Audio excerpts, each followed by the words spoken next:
I mean, okay. Hello, everyone, and welcome back to another Petexia IP Matters webinar. My name is Pedram Sameni, founder and CEO of Petexia, one of the largest IP professional networks made of patent attorneys, scientists, and engineers dealing with IP and patents.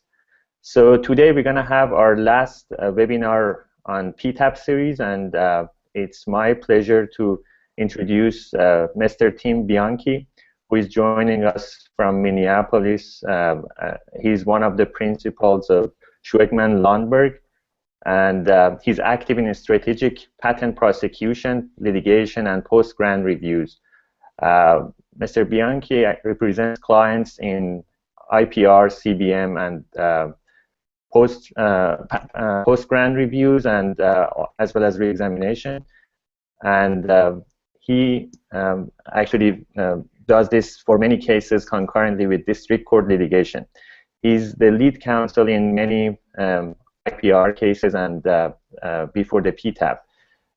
His background is engineering, electrical engineering, physics, and software, and he's named in Intellectual Asset Magazine's IAM 1000 as one of the leading patent attorneys, and as well as in IP Star by managing intellectual property. So today he's going to talk about how to use IPR and posturing it for early settlement. Without further ado, I'm going to pass it to him, and Tim, please go ahead. Thank you, Pedram. I appreciate the introduction. Thank you, everyone, for joining us today. And I understand some people will be joining later on and viewing this presentation separately. So thank you for tuning in as well.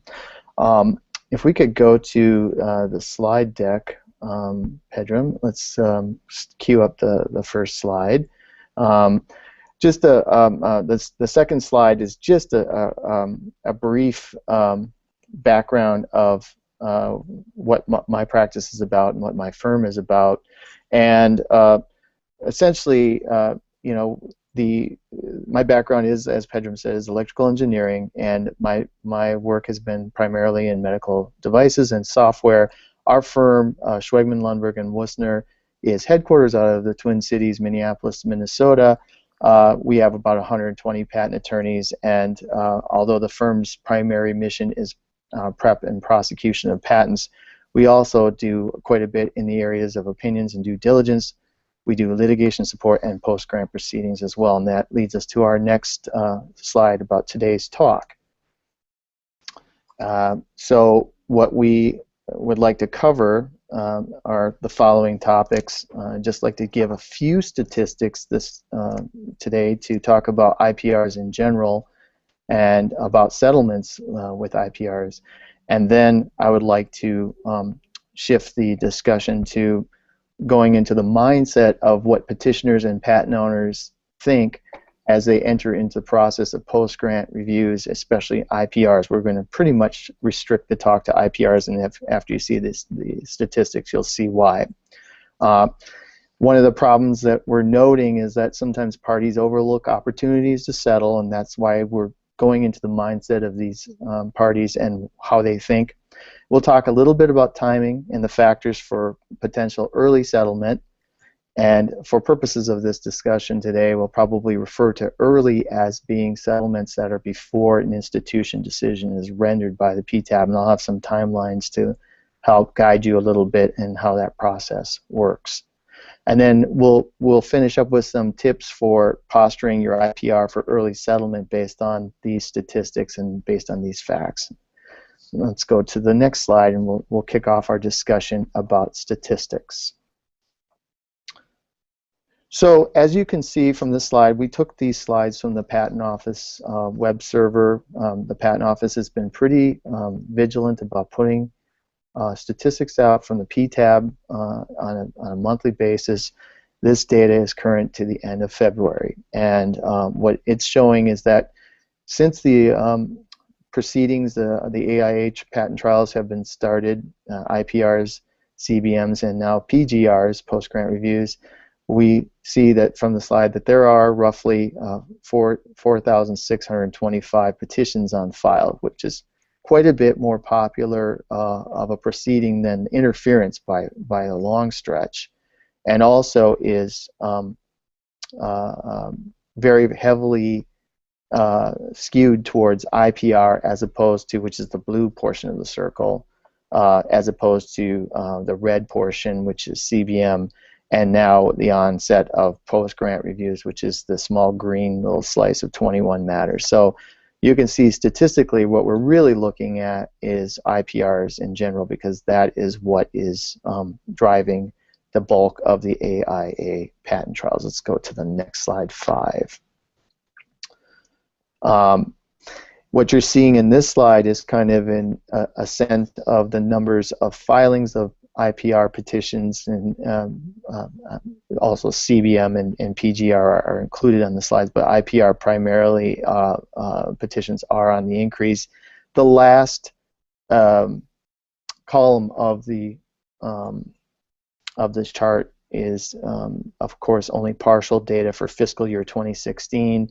And so it is naturally understood that it will be lower, but predictions is that we should have a very strong year this year. There have been some discussions about these filings tapering off, but there still seems to be strong demand. And we'll go to the next slide, 6. This slide 6 breaks down a little bit of what's going on with decisions as far as how many are instituted versus denied, and how many are the instituted bars for IPRs are shown in yellow, and the denials are shown in blue. And so what you can see there is that the vast majority of the filings are instituted for trial, but that there are still a fair number of denials. And if we switch to the next slide, we can see that there are still quite a few settlements in IPRs. This is slide 7 of your slide deck. You can see that there are still several settlements occurring in these IPRs before institution. So I'm looking at, for example, fiscal year 2015. There are showing 275 settlements before institution and 189 after that institution decision. The other bars on that chart are more equal, but you have to remember the data is a bit still in play and not determinate yet, because the first year of fiscal year 2014 was relatively a ramp-up stage for these entire proceedings, and fiscal year 2016, of course, is still partial data. Not only that, you have to be careful about looking at the data, because some of the dates will slide into a different time zone based on the fact that, of course, decisions to settle after institution are naturally later in the life cycle of the post-grant proceeding. So the data just shows that there is still a significant interest in settlements before and after institution. And let's move on to the next slides. Slide 8 is just to show you similar data for the CBM decisions. I'm not going to go into a lot of detail about this slide because, as you can see, the numbers are still substantially smaller than IPR, and they don't drive the lion's share of these proceedings. And also, there's a distinctly different dynamic involved in CBM decisions, and that relates to the determination of 101 patent eligibility. And so there are going to be more contentions about what is a CBM versus what isn't, and that puts a very different complexion on these proceedings. So does the ability to assert 112 grounds, which is not, 101 and 112 are both not available in IPR proceedings.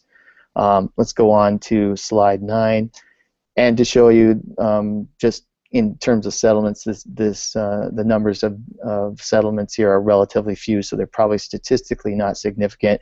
But this might also account for the fact that in CBM, since there's a vigorous debate amongst the stakeholders in CBM proceedings about what constitutes a covered business method patent or covered business method patent claim, that might account for why the number of settlements in fiscal year 2015, for example, are substantially higher than they are pre-institution. So the post-institution settlements at 32 being much higher than the 14 pre-institution. Okay, let's go on to the next segment. Now that we have a little bit of a sense of the statistics, the takeaways, of course, are that IPRs are still particularly strong mechanisms for challenging patent validity. And we see that even though there are a substantial number of settlements in these cases, pre and post institution, that the majority of them still go to final written decision. So in keeping with our topic today, I just wanted to talk a little bit about the psychology of both the petitioner and the patent owner to kind of set the stage for why settlements do or do not occur, and talk a little bit about that for those that aren't practicing in the area on a day-to-day basis. So, for example, on this slide, the petitioner psychology that comes into play when trying to determine and size up your case is that, first thing will happen is that the client will look at the patent and make a determination. Just like patent attorneys have their own decisions to make about patent validity, clients will also make their own determinations about whether a patent has the appearance of being invalid or not. And many times what will happen is a technical assessment of the patent will take place where individuals will say, the nature of that patent is just not, it's just not a valid patent for purposes of a review of the patent vis-a-vis the technology as the company is aware of and that their technical team is aware of. There'll be known data points about prior art, and especially publication prior art, which is critical in IPR cases. And of course, the petitioner has to worry about, will it be able to challenge successfully dependent claims that may be relevant to the litigation, but may be harder to prove invalid because, of course, they're narrower than their broader independent claim counterparts. Frequently, petitioners are also aware of non-publication prior art. That's significant because it gives them some consolation that if the IPR is not successful, that they have some backstops for challenging the patent in district court should for example, let's say a district court action be teed up, IPR filed, district court action is stayed, and the IPR is unsuccessful. Non-publication prior art might be used to help also attempt to attack the validity of the patent. So knowing those things and knowing the next point that IPRs are statistically successful in general for petitioners, patent owners tend to conclude that the patent owner's demands aren't reasonable, the company won't pay for a license to the patent or rights to use the patent, and as long as it looks like institution and final written decision against the patent are going to be likely outcomes, the petitioner is likely to forge ahead and in many cases just file a petition without even exploring opportunities to settle. I'm going on to slide 11 now. But in order to do that, the petitioner's got to make some decisions. The client in particular will want to know, is that IPR likely to be successful, and how successful? Are we talking all the relevant claims or just some of the relevant claims? And are we talking partial institution or are we talking a home run institution on all challenged claims? Other things that the petitioner is going to want to know is, can I use tools like, can I provide a claim construction that might be adopted by the board that will help me resolve issues in litigation as well? The petitioner will also want to ask whether or not the patent owner has continuation filings on file, because what you might have is the ability to win the battle but not the war by challenging a single patent of the series. And petitioner will also want to decide, will the challenge really help my client, our company, or is it going to allow other would-be petitioners to join the proceeding? For example, using the joinder provisions and to get around and run around the 1-year bar that certain parties may be barred by.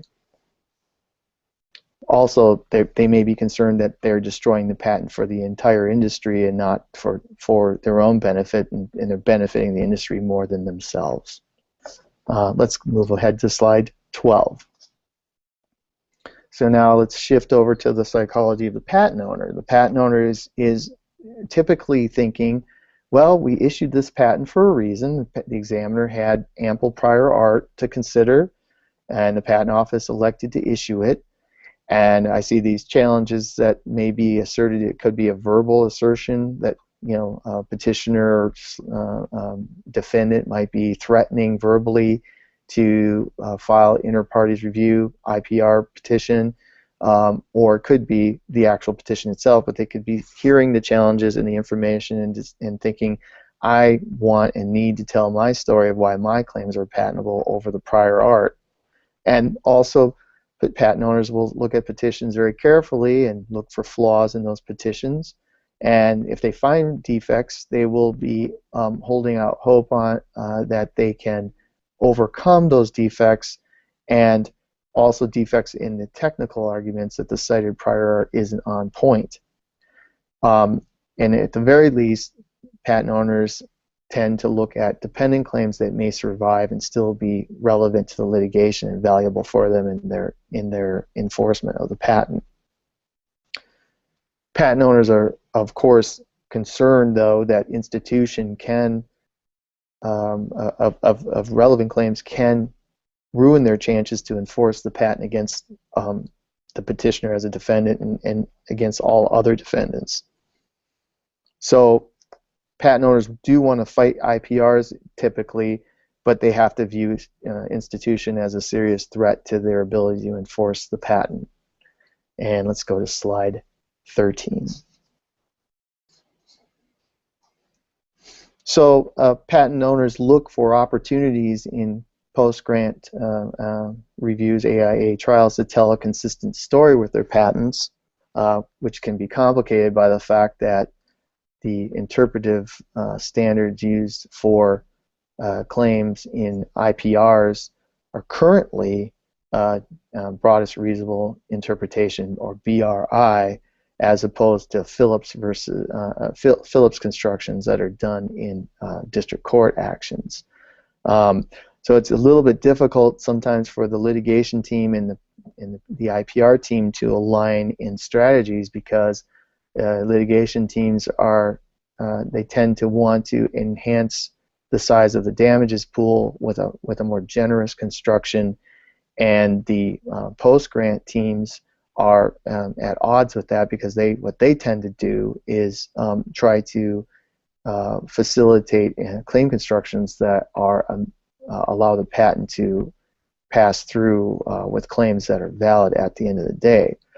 Patent owners also have an issue, you know, that even though the patent challenge might be successful, it might be unsuccessful as well, and what they want to do is use those claims that are not instituted for trial as special leverage against would-be or existing defendants, and try to educate them about the strength of its patents, and taking the position that those challenges that don't cancel my claims only make my claims and my patents stronger.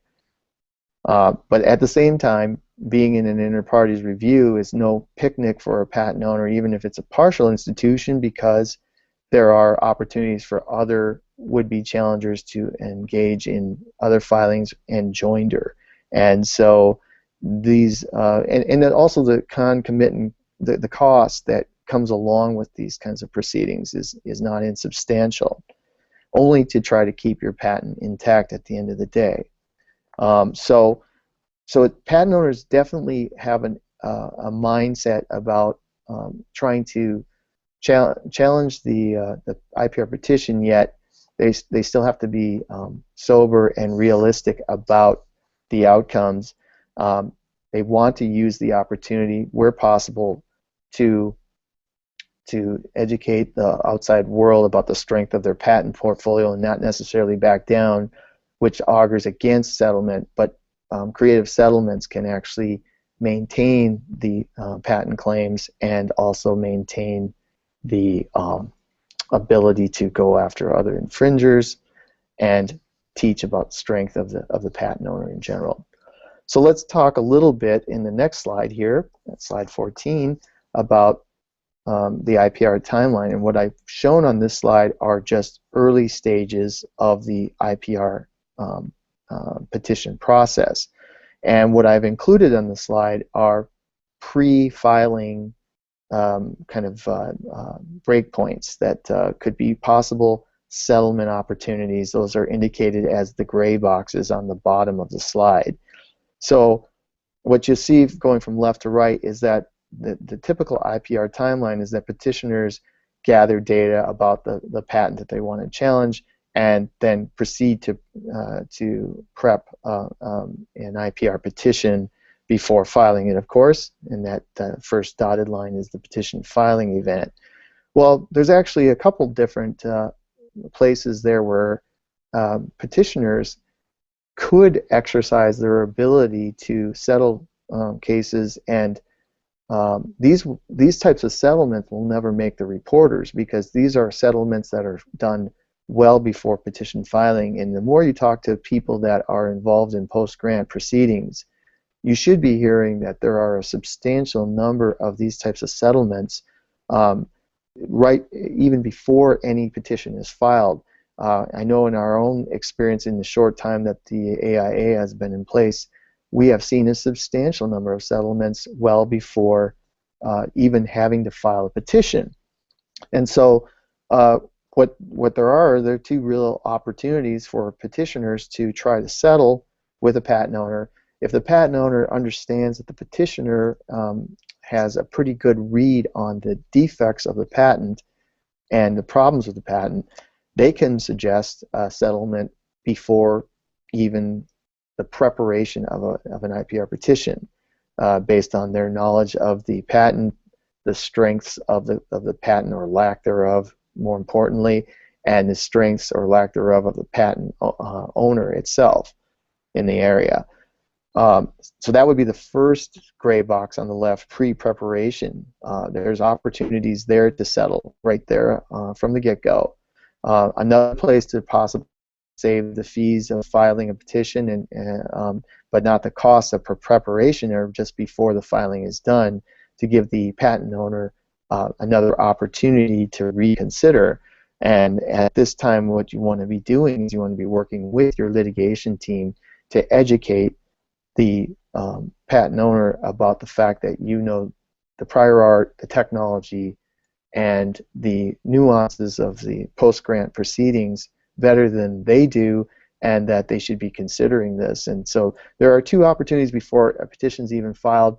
Sometimes you're not going to hear that from counsel because they're focused on trying to get things filed quickly, especially in the case where there's a one-year bar pending, or in the case that there's a need to be very quick to file in order to avoid problems with the possibility of obtaining a stay in a parallel district court proceeding. That's very likely the case, but these kinds of things can be done where there's an ample amount of time before a one-year bar comes across your desk, and to try to work with the patent owner. And really any opportunity to discuss the case and the flaws of the other party's case provides yet another platform for trying to settle these disputes. And so IPR in general does provide a whole nother avenue to try to have parties talk about and resolve proceedings, the proceedings, and hopefully the underlying district court litigation without the concomitant costs of discovery and pre-motion filings. The next data point on that slide, the next settlement point, is before the patent owner prepares its response for its preliminary response, and it's shown as the third gray box on the bottom of that slide. I'm just going to have you back up one slide there, Pedram, there. Sorry about that. And that would be the third box. That's the pre-preliminary response box, number 3. And yet another opportunity is before an institution decision is made. Of course, patent owners that think that they're going to have a negative decision are more incentivized to resolve their dispute before that institution decision is made. And on the flip side, petitioners that are looking at a fairly strong preliminary response by the patent owner are also thinking maybe their chances of successful assertion aren't as likely. They may be more incentivized to settle as well. So I'm going to have you go on to the next slide. I only continued the timeline just for the sake of giving the viewer some continuity about the process overall. Since we're focusing on early settlement, we're going to slip past this, but of course settlements can occur at any of these times. We're just not going to address that in today's talk. So moving on to the next slide, slide 16. We've already mentioned several of these things, but the way petitioners can enhance their ability to have early settlements is to have the best prior art, very clear and cogent arguments, develop a thorough case, know how you stack up against the competition, not only from the aspect of the technical defects of the patent, but timing of suits and bars of other parties, and working with the litigation team to determine what other factors might arise and lead to a preferential settlement for your client. And that bullet point about communicating the strengths of the petitioner's IPR without undermining it is one of the more important ones, because it's a skill to try to communicate to the other side that you know the problems with their portfolio without giving everything away. But yet sometimes filing is the only way to resolve the case. On the next slide, patent owners can also do their best to try to resolve things quickly. How a strong preliminary patent owner's response is a great way to do that, and that may be the natural outcome of just a well-drafted preliminary patent owner's response, and it may also be incentivized by new rule changes that the board is considering, giving patent owners the ability to provide testimonial evidence in the preliminary patent owner's response. That hasn't been passed yet, but it's possible that that can come through. If that rule were to be allowed or passed, that would allow patent owners even more leverage to try to get a strong preliminary patent owner response, and to use other tools like continuations, reissues, and reexams. Let's move on to the last slide, slide 18. I'm sorry. I just wanted to point out in the next two slides a couple cases where there are particularly high interest in trying to settle. One is where the petitioner defendant is not the main target of the patent owner, and especially if they have a strong petition, and other defendants are 315B, 1-year barred. This last slide I want to talk about is slide 19. There's also a higher potential for settlement by the petitioner if there is only a partial institution of claims, or in cases where you have many, many patents at stake, many IPRs, and they're only getting some traction. With that, I'm kind of running out of time here. We could probably, Pedram, do we have any time for a question, or would we like to wrap it up? Yeah, maybe just one question. When is the best time for filing IPR? I mean, assuming that there is a case, we've seen like some companies want to wait, some companies immediately file. What is your recommendation? Should they, as soon as they are served, should they consider filing immediately? Well, there's a couple different factors in that making that decision. One factor that drives and augurs towards an earlier filing is that if you file a petition and it's not successful, and you've done so more than 6 months ahead of your 1-year bar, you may have the opportunity to file another petition before your bar is triggered. So that augurs towards an earlier filing. However, there are many other considerations that go the other way, and you have to look at every case on its facts. For example, let's say that if you don't file or instigate an IPR early in the petition process, and other parties are going to become 1 year barred very shortly, and it doesn't raise their alerts about the patent or the option of IPR, it might be better to wait till that 1 year bar triggers for other co-defendants or other competitors, and then to file your IPR petition. But these are only just a couple wrinkles in the big picture of things, and you have to look at every factor, Pedram. Mm-hmm. So there is no one single answer, obviously. Correct. So, yeah. And one last question. I mean, generally this year we've noticed that litigation is going down a little bit. How much of that do you think is the result of, IPR, and possibly, do you see that as a trend, or it's temporary, or what's your view on that? Well, you have to understand that where IPRs are coupled with stays, you're looking at roughly a 1 to 2 year halt to the litigation proceedings, as long as the stays are granted. So that's a natural time delay of probably about 1.5 years on average, maybe more, maybe less, depending on the number of patents that are IPR'd and the timing of those filings. What you've just done is injected into the bulk, and many of these filings of district court litigations are coupled with IPR and CBM filings.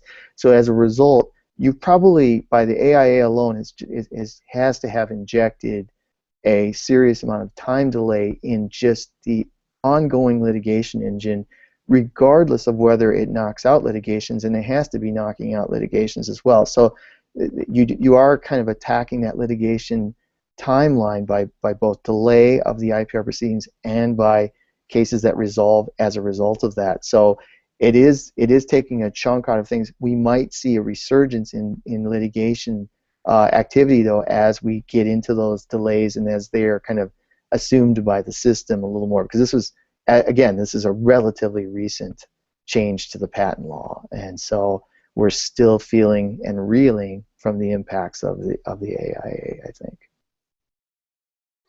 Okay, with that, we're almost out of time. I want to thank you, Tim, for the great presentation. The presentation as well as the slides are going to be available on our website, and you're going to receive, all the registered attendees are going to receive an email with a link to those. We are actually, the next webinar series we're going to have is going to be on patent transaction, and we're receiving proposals. If you're interested, please contact us via email, webinar@petexia.com, and if you're interested to give a talk. Thank you so much, Tim. Thank you, everyone, and we look forward to seeing you in our next upcoming webinar soon. Thank you, Pedram. Thanks, everybody. Bye-bye.